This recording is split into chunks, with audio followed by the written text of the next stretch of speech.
ভারতীয় পণ্য বয়কট নিয়ে শাহবাগে আন্দোলন হচ্ছে।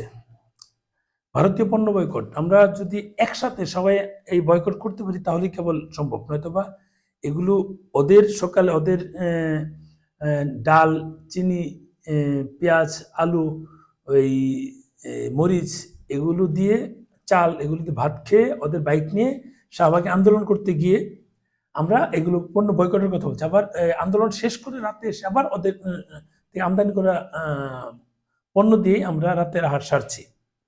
এখন এগুলো যদি এই হয় তাহলে তো মুশকিল। অন্যগুলো তো বাতিল দিলাম, যেমন ধরেন যে দিল্লিতে এম্বাসি ফেস করার বিষয় অথবা ট্রিটমেন্ট করতে যাওয়া, আমরা ঘোরাঘুরি তো বাতিল সব বন্ধ করে দিই, কারণ ভারত যা যা ঘোরা সব ঘোরা হয়েছে, নতুন করে যেতে হবে না, এই হচ্ছে বিষয়।